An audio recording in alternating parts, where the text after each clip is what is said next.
Hello everyone, welcome to GGN. Today is Wednesday, October 10th, 2012. I'm Darko. I'm going to cover some different news today. Instead of the Mideast, get into some eugenics and environmental news, Big Brother news, and war on terror, liberty, sovereignty news. Although the first article I have for you is U.S. Army frustrated with mainstream ideologies. You might be a terrorist, they say, from Wired magazine. These are some of the warning signs that you could have turned into a terrorist who will soon kill your coworkers, according to the U.S. military. You've recently changed your choices in entertainment. You have strange discussions. You complain about bias. You're socially withdrawn. And you're frustrated with mainstream ideologies. Your risk factors for radicalization include social networks and youth. And the government has more or less classified journalists as terrorists. I covered this article briefly last time, or not last time, but about 2 weeks ago. The following actions may get an American citizen on U.S. soil labeled as a suspected terrorist today: being young. If you live near a battle zone, you are fair game for drone strikes. Reporting or doing journalism, speaking out against government policies, protesting anything. That's right, they're tracking and tracing everything that you do now when you protest, tapping into your cell phones and whatnot. If you're questioning war or against it, you could be a terrorist. Criticizing government's targeting of innocent civilians with drones, even though killing innocent civilians with drones is the main thing which increases terrorism. Asking questions about pollution, i.e. fracking, you're treated as an insurgent. Paying with cash at an internet cafe, and if you pay with high denominations at a toll booth, you could be detained. Asking questions about the Wall Street heist, robbing generations, holding gold, creating alternative currencies, or bartering. They don't want that. That's why it's illegal. They just want their monopolized currency. Stocking up on food, having bumper stickers that say know your rights or lose them, investigating factory farming, the atrocities that happened there, infringing copyrights, taking pictures or videos like of clouds, like in Texas, you get a visit by the FBI, talking to police officers, i.e. if you know your rights and you assert them in front of the pigs, they may not like that, and they look at you like you're a terrorist, like you're an alien. Wearing a hoodie could put you on a terrorist list. Writing on a piece of paper, not having a Facebook account, that's right. If you have a Facebook account, like the last article we just said, social networks, it could be used for terrorists. It's a haven for terrorist activity. But if you don't use it, you could be avoiding it. You could be suspicious to be a terrorist. Holding the following beliefs may also be considered for grounds for suspected terrorism. Being frustrated with mainstream ideologies, like we just said, using the social media. Valuing your privacy. You're a privacy advocate, right? Supporting Ron Paul or libertarians.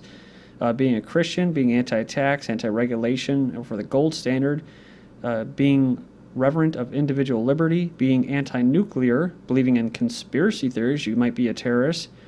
Says here that a belief that one's personal or national way of life is under attack. Of course, this is coming straight from the international think tanks and that design policy for the future 20, 50 years out. They know that people in America are going to feel like their way of life is under attack, which it is. So they want to make sure they target those individuals. Impose strict religious tenets or laws on society. Fundamentalists insert religion into the political sphere. Those who seek to politicize religion could be a terrorist. Being anti-abortion, you could be a terrorist. Being anti-globalization, you could be a terrorist. Suspicious of centralized federal authority, fiercely nationalistic as opposed to universal and globalist, you might be a terrorist if you're a nationalist and are basically, proud of your country. A belief in the need to be prepared for an attack either by participating in survivalism, stocking up on food, opposed to genetically modified food, you might be a terrorist, and opposing surveillance state. Too easy is what an ex-drone operator on watching civilians die says. He was speaking to a BBC correspondent in which he describes he almost ordered a drone attack on suspected militant thought to be planning an improvised explosive device. At the last minute, when the strike was canceled, when they realized the potential enemy he could see on the monitor was in fact a child playing. He also talked about witnessing via video link from a fighter jet a missile strike on Taliban targets and built up areas that left several civilians dead. Mr. Jeffrey warns that while drones are a precise and effective weapons, I doubt that they have also made it too easy to kill. So, you've seen that article that came out recently. It was actually based off research and a report that said what? 1 out of every 45 people that are killed by drone strikes are actually terrorists, right? So if you are a terrorist, you better be careful, because it's gonna take 45 innocent civilians to be killed before they come and get you. But when they do find you, they're gonna get you. So if you might want to warn your neighbors to watch out, because they don't give a damn about collateral damage.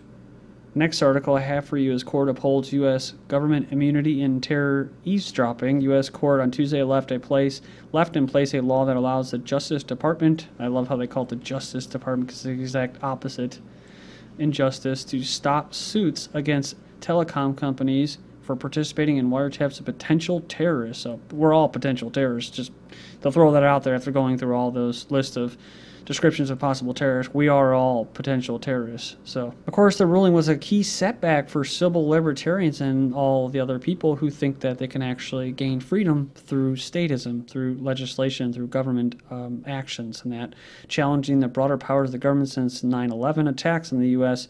to use electronic surveillance to track potential threats in the name of national security and protecting the homeland. Texas schools punish students who refuse to be tracked with microchips.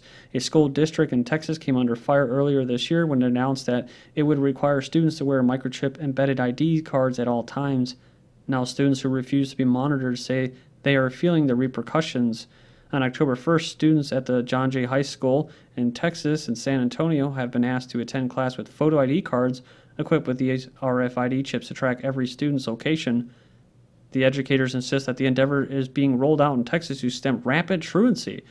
Yeah, it's so bad they actually have a Texas truancy task force, and in other places, the cops will actually come to the doorstep of the students to escort them so they can get their daily dose of brainwashing. That's why I advise parents, if you have children, to remove them from those brainwashing, re-education, indoctrination camps, and try to do what you can just to keep them the hell away from those places.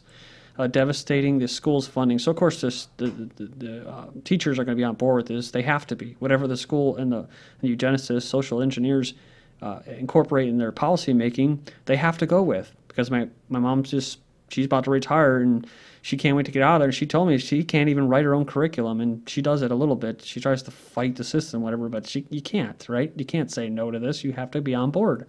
So they don't write the curriculum at all anymore. So students who refuse to walk the halls with a card in their pocket or around their neck claim they are being tormented by instructors and barred from participating in certain school functions. Some also said they were turned away from common areas like cafeterias and libraries. So they said that educators have ignored pleas to respect her privacy and told her she cannot participate in school elections if she refuses to comply with the tracking program. So, and this conditions future generations to get used to it. But they could just use the grounds that it's not safe. It's emitting radio frequencies in your body. I mean, you should be against that. You should have the ability to not be forced to do that. But if you do, then it means that you're voluntarily allowing yourself or your child to be victimized, right? Because you do have the power to remove them from that school. And you do have the right to protect you or your child's body, right, from physical harm, which is that's what it's doing. Some parents decry new Carroll School palm scanner. They say the system to pay for lunches is a violation of privacy. Instead of paying for their lunches with crumbled dollar bills and loose change, sounds like it's bad, right? Students in Carroll County schools are having their palms scanned in a new checkout system, raising concerns from some. See, it's always a minority, it's some, right? Parents that their child's privacy is being violated. And, there's probably half of them, if not most of the parents, don't even know. They're not even aware of this, right? Because you got to do an opt-out program. Basically, silence is consent, and this is the way these bastards roll. Silence is consent, so they won't tell you until it catches the news like this. And then parents are all up in arms and rah, rah, rah, rah, our children, our schools. Well, they're not your children if you give them away to the state. And they're not your schools. They're owned by the state, which is owned by eugenicists and social engineers. And you pay for this system. So, just have some kind of concern about it before, and don't just be all up in arms when it finally hits the mainstream news. But the fact is that they're not interested. They're not really involved in their child's life, so they don't really know, right? They'd have maybe 20 minutes of conversation, and even with that, the child's face is glued to a cell phone or a TV screen or video game, so they're not actually paying attention anyways. So yeah, I mean, just don't be naive about it when it comes down to this. This is because of years and generations of children being away from their families and away from their parents, and the schools and the government's taking over. So, next up, could cafeteria trash cans stop veggie waste? This is all recently, October 3rd, 2012. School officials in Lake County, Florida, consider installing cameras on trash cans to see what kids toss at lunch. Students wasted $75 and $75,000 in GMO, pesticide, herbicide, fertilizer-laced, sterilizing crap last year. That's right. Yeah, so they justify it by saying it's a waste of nutrition, but also a waste of your taxpayer money. So, see, they care about your taxpayer money now. The school's mom, of course, again, all up in arms when it finally hits the mainstream media, says that the kid shouldn't be getting kids to eat better. It's the parents' responsibility. So, again, well, you're not there. You just transferred ownership of them to the state. So you don't live in a democracy, so you don't have a say. So quit trying to act like you do, right? So it says here, they won't capture the students' faces, so that's good and comforting, right? Cameras in school bathrooms watch students in Britain. This will come to the United States soon for September. Says here that in England, teens who go to the bathroom are never really alone. Video cameras are inside all 12 loos or bathrooms. So nice, isn't it? Yeah, 200 high schools across Britain have installed surveillance cameras in the bathrooms and locker rooms. And the director said this report will come to a shock to many parents, right? Nestle is putting GPS devices inside candy bars to track winning customers. Yeah, that's right. It says the candy company launched the We Will Find You campaign. Look at that. Nice little SWAT team, police state, right? In the UK, where GPS tracking devices were placed inside 6 candy bars. Once the winning wrapper is open, the device will go off, and Nestle officials will be able to find the exact location of the customer. That's awesome. So yeah, and actually they'll have a helicopter and repel the little SWAT team strike force, and they'll haul you off, kind of like simulating going to jail, right? And this is my website, ggnonline.com, Global Government News. And YouTube is Darko 2012 and Darko 2013. I have a poll up here. Will you vote this November? I have a whopping 2 votes. That's including myself saying no, they will not vote this November. So go in there and check it out. You can follow by email. And I'm going to continue here. It says, mom jailed 180 days for kids' truancy. She broke California's law on unexcused school absences. So she's going to get 180 days for, it says here, it's a state truancy law. It says that it's the second parent jailed in the last 2 years on the charge in Kings County. And like a lot of government policies, they say it's a process that takes months to get to this point. So she had it coming, right? She deserves this. She's a bad child, right? Because we are treated like children by the state. So it's no wonder why they treat parents like children as well. On average, we're making 50 to 20 calls and dealing with these issues. So see, because they use force and violence and coercion. That's how they do things, right?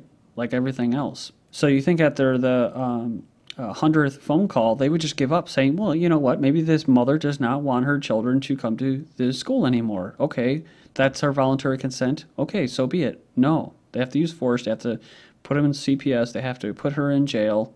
They have to vaccinate them, all against their own consent, because they know what's best for them, and it's because we live in a democratic, free society. And being sarcastic, of course. I saw this article from last week. A phone home. New York teens pay valets to store their devices. That is insane. Students from New York's Washington Irving Educational Complex line up to leave their cell phones and other devices for $1 a day. Yeah, thousands of teenagers who can't take their cell phones to school have another option. It's a new enterprise paying $1 a day to leave in a truck that's parked nearby. So gotta have them, right, all the time. You know, I actually saw an article that said that the future of smartphones will actually be in your brain, embedded in your brain. I'm sure they'll be lining up for that crap too. Attention disorder or not, pills to help in school. So when the good doctor hears about the poor patients, eugenics patients, struggling in their re-education brainwashing camps, he usually gives them a taste of some powerful medicine, Adderall.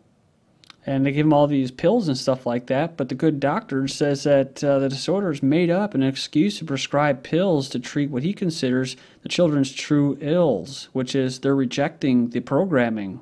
poor academic performance and inadequate schools, not enough funding for the brainwashing, and the rejecting the brainwashing. Oh God, get this. We decided that as a society that it's too expensive to modify the kid's environment, so we have to modify the kid. Thank you.